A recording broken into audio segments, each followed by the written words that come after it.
snow blowing tip that I have for you is if you have a snowblower with an electric start, that you should really use it.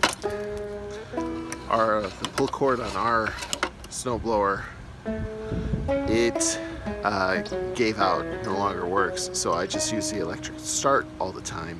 But let's say if we have a massive snowstorm and the power goes out, then I don't really have a means of starting my snowblower because the cord's out. So I'd use the cord just as an emergency.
Make sure you have plenty of gas in your snowblower, and each time you use it, check the oil, make sure that's at a good level.